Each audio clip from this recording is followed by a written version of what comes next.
Okay, we're here with another Love Bucket, and we're here with Kurt Fasmer from the old Salem Fire Department.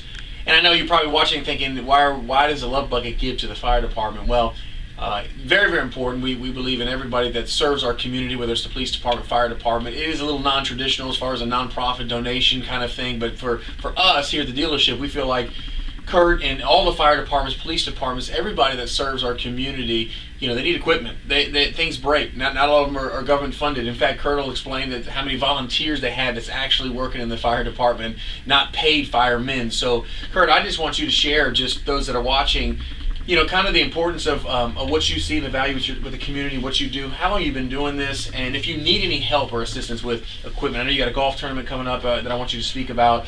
And just kind of let them know kind of what's important to you if you were to get a message out of maybe what you may need and why the community needs it. Mm-hmm. Well, there's a lot. There's a lot to it. It's a lot, but you can paraphrase. We got about 2 or 3 minutes, so they only watch for about 2 or 3 minutes. No, well, and like you say, the fire department is different than a business. I mean, it isn't something where we're out making a buck and we don't charge for our services per se. Right.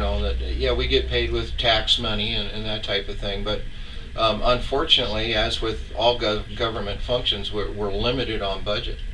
And in our business, the fire department is probably one of the most dangerous occupations that there is. Right. And as you said, so many are volunteer.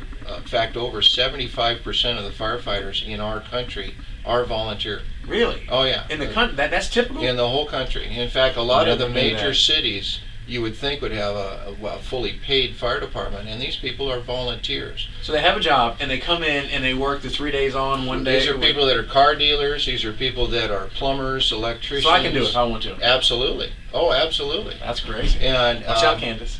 Yeah, and on top of that, now on doing your full-time job, now think about having to go through all that specialized training. Oh yeah.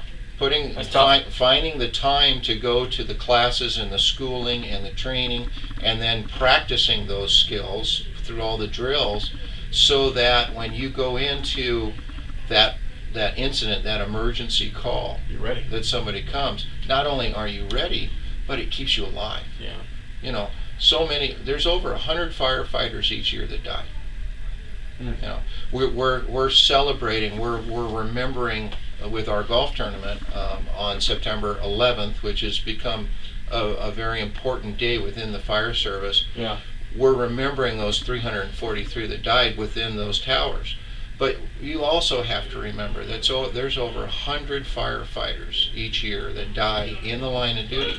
We just lost 19 in Arizona at that wildfire, and it's something that reminds us that these folks are giving unselfishly. Yeah. That Sacrificially. Our job, as corny as it sounds, is to serve our neighbor. Mm-hmm. And that's what we live for. That's what we do, and it takes a lot of time.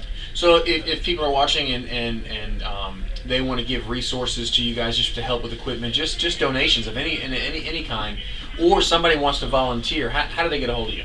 Well, we have a fire station. Our headquarters is on Cary Station, right off of Highway 44, in back of the new St. Mary's Hospital, up the road a bit.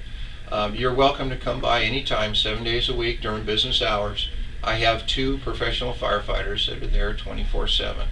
And just come on in. Bring your family with you. The fire station is your house. It's the public's home, and we're there for you. Bring them by. Talk with our firefighters. They'll explain a little bit about what we do. They'll explain what their job is as a trained professional, but they'll also help you out with if you want to volunteer, if you want to contribute, if you want to be a part of it. We'd love to have you. And there are so many jobs that we need filled. If anybody goes to any fire department, do they all feel the same way? Absolutely. I mean, I've worked in the fire service my entire adult life. My dad was a fireman. I spent a lot of my childhood in fire stations because we would go down, and every Thanksgiving, every Christmas, you spent the holidays with the firefighters. So, like I said, the community is welcome within the fire station because we're there to serve you. We want to know you. We want to get to know you. Well, if you're watching this, I want you to contact louisherontoder.com, or again, you can go direct to Old Salem Fire Department and visit with Kurt. If you want to help, donate. If you want to volunteer, if you want to be a part of that, or if you're watching this, you're in Baldwin, Putnam, you know, you're in Bibb, you're whatever county you're in. I think the same holds true. I think Kurt would agree with that. It doesn't matter what fire department.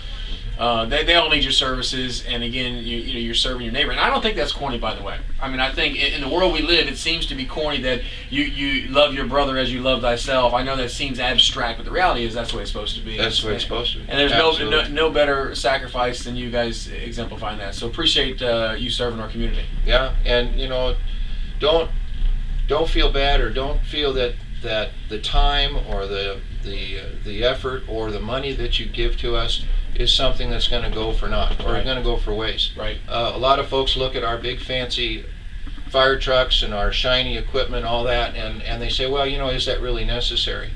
But the reason that equipment looks the way, and why we have such advanced technology, is because what we do is very, very dangerous.